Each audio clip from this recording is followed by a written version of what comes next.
Political Judaism, or what you can call Zionism, is a deviation from Judaism. None of the founders of political Judaism were religious people. In fact, they held religious Jews in contempt, and religious Jews held them in contempt originally because they're extremists, they're deviants, they're heretics to Judaism. They've corrupted the Jews from their religion, and that's a fact. Zionists are religiously ignorant people, just like ISIS or Al-Qaeda or any extremist, violent, deviant Muslim group. They take what they want from their scriptures and they leave what they want to justify violence and power and domination. That's not what Judaism is about. Netanyahu is not a religious man. Theodor Herzl or Ben Gurion or Ariel Sharon, they weren't rabbis, just like ISIS. They cynically and opportunistically cut and paste whatever they want from religious texts to manipulate and mislead and rationalize their completely secular project of Zionism. They only tolerate religious Jews in Israel because they're the only ones who have babies. And the secular project of Zionism has always been plagued by a demographics problem. You know, atheists don't procreate very much, and most Zionists are mostly atheists. I think half of Israelis identify as secular, and more than half say that you don't even have to believe in God to be a Jew, and about a quarter of them don't believe in God. That's why religious Jews don't even regard Zionists as Jews, because they're deviant, they're corrupt, and they're obsessed with power. And they're corrupt with power when they get it. They're immoral with power. They're vicious. Again, just like ISIS, because it's an extremist political ideology that uses religion and religious identity as a mask. Look, I've said time and time again, Muslims have never had a problem with Jews. Muslims and Jews lived together for centuries in peace and mutual prosperity. Religious Jews, that is, in Palestine.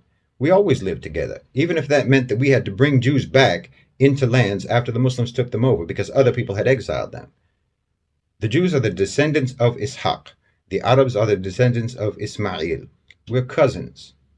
And religious Jews know, and they understand, that the descendants of Ismail are the people who will establish justice and righteousness on the earth. That's the religious view.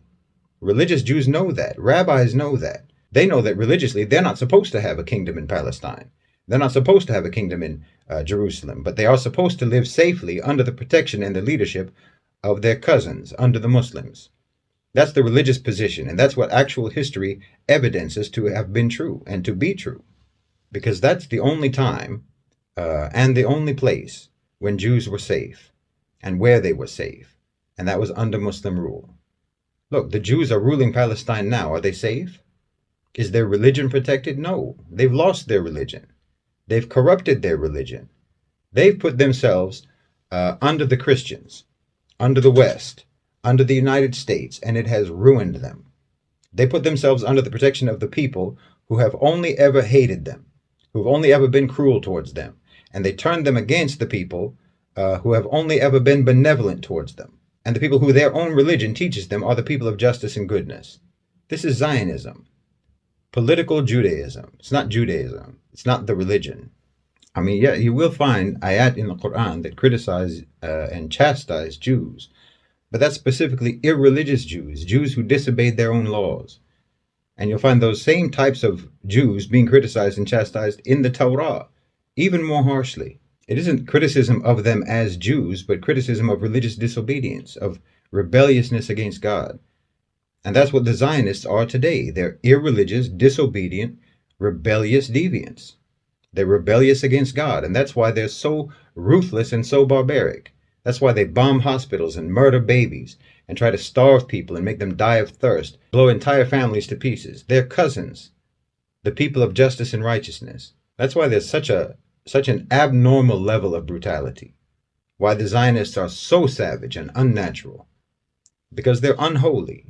Their ideology is unholy. It's uniquely blasphemous violence. You know that old Zionist slogan, a land without a people for a people without a land? Now, of course, we all know that Palestine has been continuously inhabited for thousands of years. It's never been a land without a people. But the thing that people overlook is that among the people who were in that land of Palestine before the Zionists came were Jews. Any Jews in Europe had over 1,000 years to go to Palestine if they'd wanted to go. It's not about going back to their homeland, because under the Muslims, they always could have gone to Palestine. We never stopped them. The Zionists weren't even thinking about Palestine initially. They were going to go to Uganda. There's nothing religious about Zionism. Not actually. Because those religious Jews in Europe stayed there. They knew that they didn't have a claim on Palestine. That's why they never went there in all those centuries. I mean, the Jews who were already there, the Jews who were living in Palestine already, had been there all along under the Muslims. But the Jews who had been banished to different parts of the world by the Christians, they stayed away for religious reasons. There's no religious basis for the Jews to control Palestine. That goes against the Jewish religion, and they know it. I mean, why isn't Ben Shapiro in Jerusalem right now?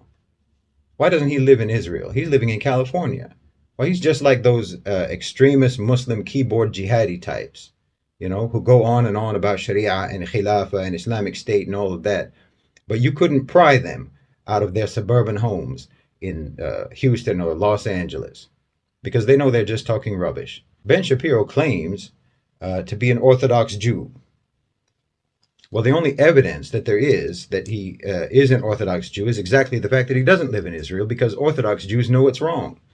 But he still goes hysterical in his demented defense of Zionism. That's not a Jewish Orthodox position, but he works for the Daily Wire. He's a co-owner of the Daily Wire. But the Daily Wire was started by Ferris Wilks, who's a man who belongs to a radical right-wing quasi-Christian sect. And their church, the church that man belongs to, is a weird pastiche of Christians and so-called Jews for Jesus. Now, Ben Shapiro is an imposter Orthodox Jew. He's an oxymoron, promoting deeply anti-Judaic Zionism while not living in Israel, because he works for a cult. It's called the Assemblies of Yahweh. Look it up. It's a strange admixture of Judaism and Christianity. And they have this idea that the world is under something called the beast system, and they're obsessed with the idea of a one world government and so on. They're just like the Imran Hussein types, you know, who go on and on about the Dajjal system and all that. They're fanatic cultists posing as traditional conservatives. And Dennis Prager's the same. These people don't care about Jews. They don't care about Judaism. They're insane. They want to bring about what they call the Great Tribulation. And this intersects then with the fanatic evangelical Christians who daydream about Armageddon. I'm telling you, the lunatics have taken over the asylum. And these are the same people who are always talking about logic and reason and facts don't care about your feelings, but they are literally crazy people. They may as well believe in the mothership. But what they all have in common is anti-Semitism, anti-Judaism, anti-Orthodox religion. And they're among Netanyahu's biggest cheerleaders. You know, you people are always talking about the so-called dangers of Muslim extremism. But you have been empowering, arming, funding, promoting, supporting, and whitewashing the most violent, the most dangerous, the most savage, the most radical form of extremism there is. And you've been doing it for decades. A genocidal, apocalyptic, inhuman extremism, and that's Zionism. Zionism has killed more people in just the last 3 weeks than have died in the Russian-Ukraine war in almost 2 years. It's a plague on humanity, and it's a plague on the Jews. But what the Orthodox Jews believe about Bani Ismail, about the Muslims, is right.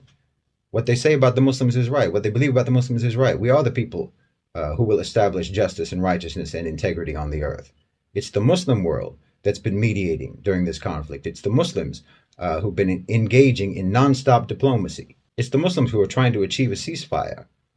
It's the Muslims who are trying to prevent this conflict from escalating and spreading throughout the region. It's the Muslims who are upholding their agreements, who are keeping their word, and who are trying to assert some sanity in this madness. And it's the Muslims who are maneuvering the United States and the West out of the scenario. It's the Muslims, the Muslim public all around the world, who are undertaking all types of nonviolent protest and opposition to try to end the Zionist carnage in Gaza. It's the Muslims who are displaying civilized self-restraint and discipline, even while our hearts are burning with anger and anguish for our brothers and sisters in Gaza.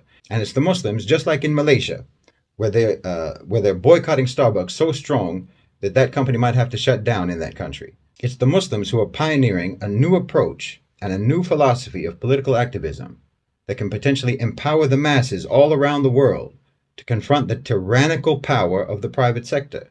The Muslims are leading the liberation struggle against every form of imperialism and colonialism there is, not just in Palestine, but in Niger, in Burkina Faso against the French, in Tunisia against the IMF, in Indonesia and Malaysia against the US dollar, and yes, in the Gulf states against American and Western hegemony in the Middle East. And good, decent, moral people everywhere are being brought to their senses about Zionism and about Western imperialism and brutality. The barbarity and the fanaticism of the Zionists is getting exposed all across social media. And the faith and the moral power of the Palestinians is juxtaposed right alongside that. The warmongering of the West and the restraint and the diplomacy of the Muslim world are being witnessed by everyone in stark contrast. I wouldn't be surprised if for every martyr that they kill in Gaza, someone somewhere takes the Shahada, because the truth stands out clear from falsehood, and it doesn't stand out any clearer anywhere than it does right now in Palestine.